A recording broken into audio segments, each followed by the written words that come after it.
And welcome back, henchmen, to another action-packed episode of the Deadly Podcast of Kung Fu, brought to you by the Villains of Man, with myself, JVD, as I attempt to traverse the continuity of Marvel's most prolific martial artists in Iron Fist and Shang-Chi.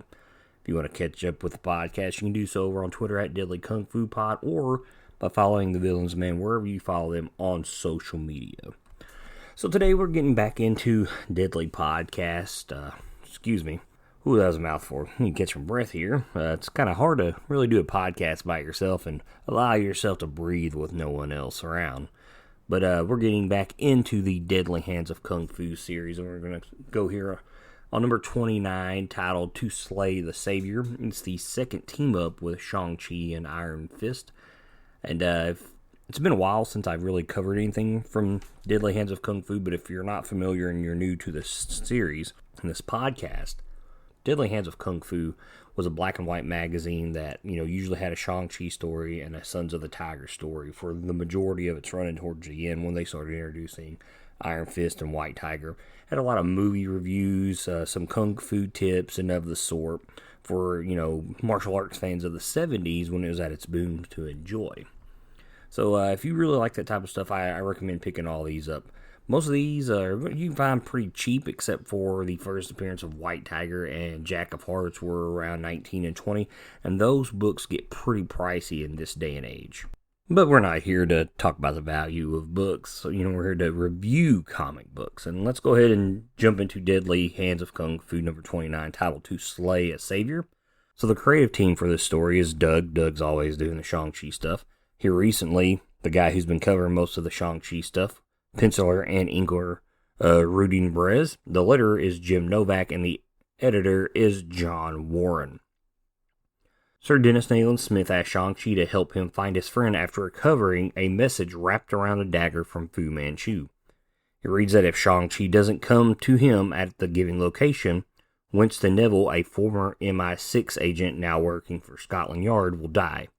To force Shang-Chi into abiding, Fu Manchu has planted a bomb at the House of Parliament that only Neville, a renowned demolition expert, can disarm.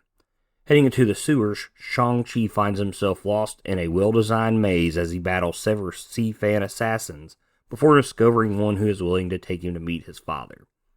Meanwhile, Iron Fist continues to search London for the kidnapped Colleen Wing. Through the thick night fog, a dagger with a message is tossed at him. It reads, "He who flies on a mission of mercy will find his wing in the sewers below Shaftesbury and Requint." Realizing Colleen is being used as bait, Iron Fist willingly marches through the sewer and finds himself lost in a maze. After giving chase to a man hiding in the shadows, Iron Fist gets no answers after accidentally KOing the stranger while defending himself. Needing answers, he sneaks through the maze searching for others. Being led to the heart of the maze by a Sea-Fan assassin, Shang-Chi finds out he has been deceived as he meets with an exuberant man in a metal mask with Winston Neville hanging from the ceiling. The stranger greets the hero as a savior, revealing that he sent the message and not Fu Manchu, and that all answers will be given once his other guest arrives. Moments later, Iron Fist marches into the heart of the maze after forcefully making the Sea-Fan assassin who let Shang-Chi open the secret door in tow. Both are shocked to see one another as the exuberant stranger makes his proposal to them both. He wants them to join his cadre, or cadre, if you're French by what I've learned, of salvation to put an end to Fu Manchu.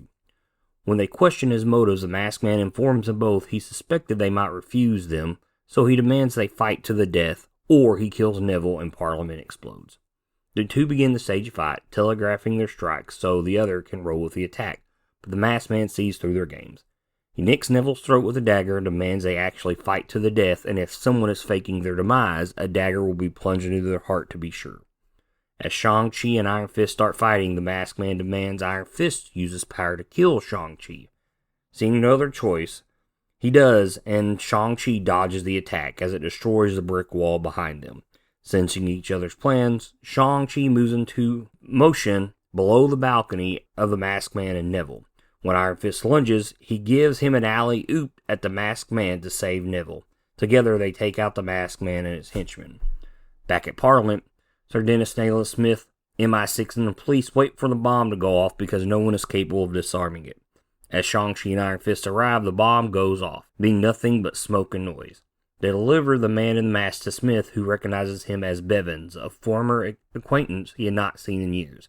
He confesses his guilt, believing Smith has been brainwashed by his enemies in the East. Later, after his incarceration, Smith thanks Shang-Chi and Iron Fist after they tell him the tale of the maze. As the two heroes leave, he can't help but ask if they would have actually killed each other if necessary.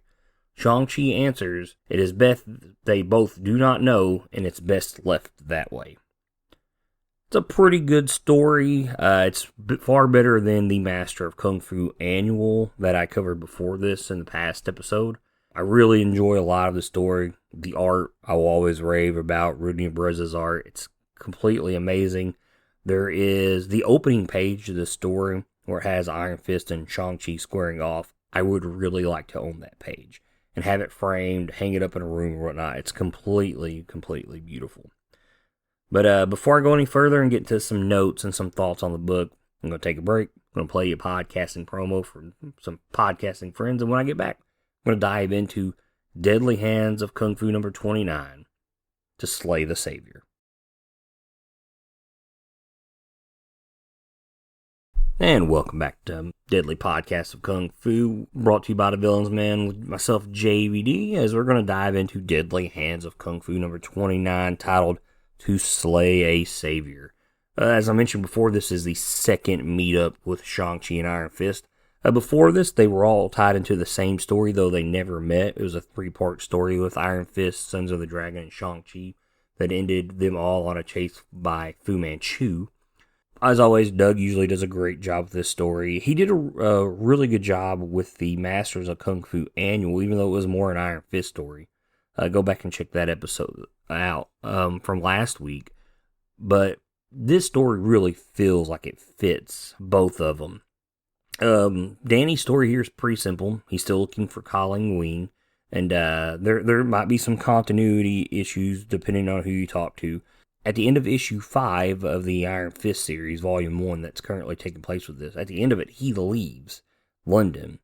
So this story has to take place before it, along with the annual, because we know at the end of issue 4, when he fights Radon in the tower, you can say this takes place midway between number 5, but I'm placing it here because it makes the most sense. I don't know where else you would put it, even though there is a reference that this takes place before number 6. But number 6, he's already in Hawan, going after Colleen Wing, which we'll get to soon. So yeah, this is why I'm placing this at this spot before number 5 and after Master Kung Fu Annual.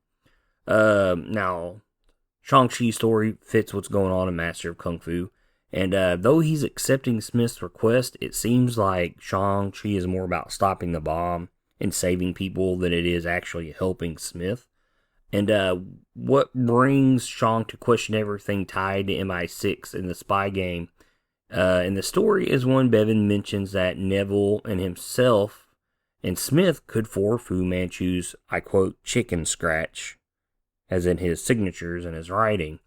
When we see this, Shang-Chi's captions are 2 question marks. There's no words, pushing this current storyline in Master of Kung Fu, where he's been done with Smith. He's recently quit. You can go check out the previous episodes. And he's done with this whole espionage stuff. So with the events currently taking place in that series, this definitely all should have Shang-Chi questioning every bit of evidence handed to him by Smith from Fu Manchu, because it all could be a forgery. So like I said, Doug really does a really good job of making this story out, unlike the annual for Master Kung Fu, really fit what's going on with both characters. So, really good job. Now, the beginning of the story has some really good flashback storytelling. Both characters are already in the maze when we meet them, and it quickly flashes back to show you why they are on there. And I guess with the pace of this story and how it's told, it's probably best for the story. And if it might throw you out, but Rudy Nebrez's art is enough just to make you dive right into this story. The dude's art in black and white is amazing. I can't rave enough about it. There is a pretty cool callback to Giant Size Master of Kung Fu number 2, where Shang-Chi is traversing this maze. He says it resembles a maze he's been in before, created by his father. And Bevins, when we meet him in the mask, he says that he got the maze from this, and I'll quote this. He says, "They hunted Fu Manchu for 10 years, and indeed, how do you think I acquired this maze? We chased the fiend right straight out of here back in 47. So he is aware of this maze. Smith is aware of this maze. Why has Smith not had somebody watching this maze? Is a question that I have. Surely if you thought that you were at the maze that Fu Manchu created and trapped Shang-Chi in, and you knew this one was already there, you figured you'd have people watching this at all times, or some type of security. So I don't understand that. But if you're wanting to check out Giant Size Master of Kung Fu number 2, I covered that back in episode 13. It's titled The Devil Doctor's Triumph, and it's one of the best Shang-Chi stories to date up to this point in the podcast. And I'm going to go out and say, by a lot of the stuff I've probably read in the last 20 years with Shang-Chi, it's probably far better than any of that. It's a really excellent story. It really got a lot of good twists and turns to it, and it kind of pulls on the heartstrings a little. So go check out the story. You will not be disappointed. And then go listen to episode 13. So let's talk about the villain of the book, Bevan. I've tried to look this character up online to see if he was any of the Sax Rohmer novels, and I couldn't find nothing. Now, my knowledge of those books are almost non-existent besides what's in Deadly Hands and Master of Kung Fu, but I couldn't find anything for him. I was just empty-handed, so I'm assuming he's created for this series. But we do learn quite a bit about him. We know he basically reveals his entire story to Shang-Chi that he's an actual MI6 agent. And we learn this because, as I mentioned before, he mentions how him and Smith could forge Fu Manchu's handwriting. And then he knew about this maze. So he's literally telling Shang-Chi that he is a MI6 member, or at least was at one time. And how Shang-Chi picks up on this, I don't understand how he picks up on it. It makes sense that the only reason he was because Bevan was there before him. But he never questions him about it, and I don't understand that. I know Shang-Chi's naive to the ways of the world and how things go, but he's starting to pick up, and there's even the question marks in his caption about the forging the handwriting of Fu Manchu. But so I don't know how he doesn't call him out on being an MI6 agent. And that's about all there is to him. There's not a whole lot. He's a complete throwaway villain for this book, and he's not that great. But his mask's cool. This metal mask he wears to disguise himself, which I don't understand. Because if Iron Fist and Shang-Chi doesn't know who he is, and they can't trace him back to MI6 while wearing a metal mask. But I'm assuming he probably got that from Fu Manchu with this maze. So that's just my head canon for that right there. Obviously, the fight. Shang-Chi and Iron Fist have a fight in this book. And it is the highlight of this book. This is the reason why you should read this book. Marvel likes to pit their heroes against each other, and they've done it forever. And finally, they get a chance to pit their brand new martial arts kung fu masters against each other. And Doug Minch does a really good job of writing them as equals compared with their skill. There's a whole page where they're just literally trading strikes with each other, blow for blow. And I like that because to me, in my mind, they are equals in skill. And the only thing that separates them is the power of the Iron Fist when Danny chooses to use it. And when he's forced to in this book, that's what puts Shang-Chi on the defensive. And that just kind of shows you the divide between the two. And it doesn't mean that Shang-Chi couldn't beat him. It's just that there's a power up there that Shang-Chi has no answer for. But otherwise, this fight ends in a draw. No one wins because they find out a way to defeat the villain. And my only complaint about this fight, it's only one page. Even though they stage a fight before this, the fight's only one page. And I would at least like one or two more pages to see this go through. Because any other fight, let's just say an Iron Fist, Master of Kung Fu, when people fight, you're getting a 2-3 page, spread of these guys fighting each other. And I was very upset we didn't get that here because this is, you look at the cover of this book, Iron Fist throws a punch with the chi at Shang-Chi. Shang-Chi dodges it. He looks shocked as the punch is like exploding the concrete behind him. You figured you would get that when you bought this book. Speaking of, the cover, very misleading. We see Bevins in his iron mask. And he doesn't have Neville hanging upside down. He has a woman who kind of looks like Liko in a nice, sexy, sultry-looking red dress hung upside down. Very misleading right there in the cover now that I think about it. So the ending of this book brings up a pretty good question. Smith, when he's told the story of the maze from Iron Fist and Shang-Chi, he asked, would they actually try to kill each other if they had to, because that's what they were being forced to do. And, and Shang-Chi says they do not know, it's best left that way, which is a good answer due to the divide between Smith and Shang-Chi at this point, master of Kung Fu. And so my first thought was like, maybe Smith realizing that Shang-Chi could be a problem in the future due to this divide, he knows there's nobody in MI6 that could handle him. Not even Liko with all of her skill, and we know that Blackjack Tar with all of his muscle and strength was literally the third person Shang-Chi fought in his comic book career, and he can handle that. So there's no one there that can take him. So maybe he needed another master of martial arts like Iron Fist in his back pocket to defeat him if possible. And it makes a lot of sense because we know that no one in MI6 is defeating Shang-Chi at all. Now, just a couple quick things I want to point out here before I wrap the episode up.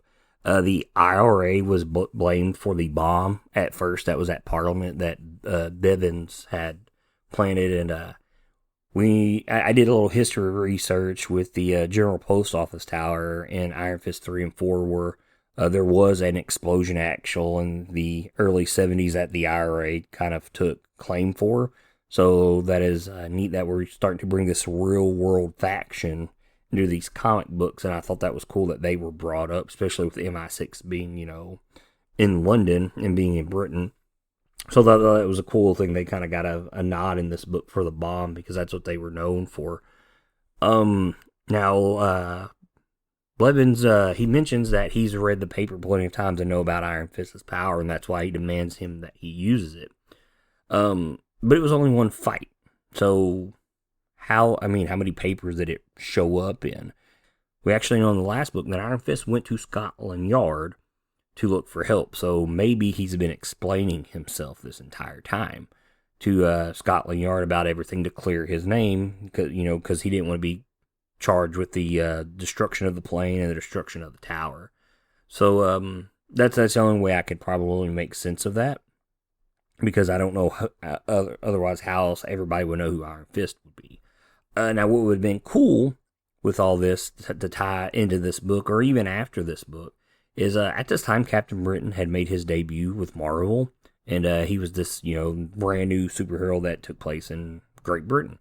And both these guys are in London, Shang-Chi and Iron Fist. Why not tie these characters up with him for a team up? Just to kind of get his name out there. And that would have been really cool. And I don't know why that wasn't done. It had been the smart thing at the time. And the last thing I want to bring up here is both of these guys dive into the sewer systems of London to find out whoever sent them this message, right? So Iron Fist obviously wears martial arts shoes. Not a lot of coverage, but he jumps in the sewers. Shang-Chi jumps in the sewers completely barefoot. And we know it's disgusting based on when Iron Fist jumps in just because of his caption boxes.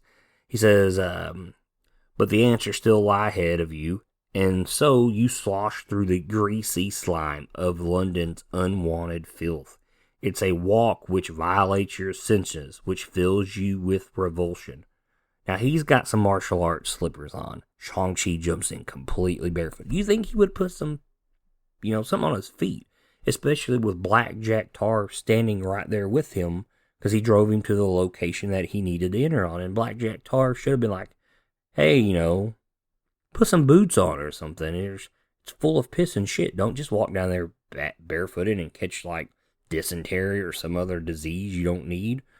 And I just thought that was kind of a funny thing. But, Shang-Chi has mentioned before here in this series, Deadly Hands of Kung Fu, that why would you want to violate the earth by wearing shoes when you can just walk with your bare feet? So, I guess that makes sense, but still, treading through turds and pee, nah.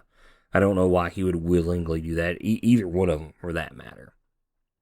But that'll wrap up this episode of Deadly Podcast of Kung Fu. Like I said, you can follow the podcast on Twitter at Deadly Kung Fu Pod, or you can keep up with it wherever you follow Villains Man on social media. Follow me, JVD, over at JVD of TVD on Twitter. Follow our music, Check out Kuro over on SoundCloud, as this is Rushing Tiger, which was, I really love this song. Really fits the theme of the podcast. But in the end, guys, remember, support your local comic book shops, support your favorite podcast, and keep reading comics, guys.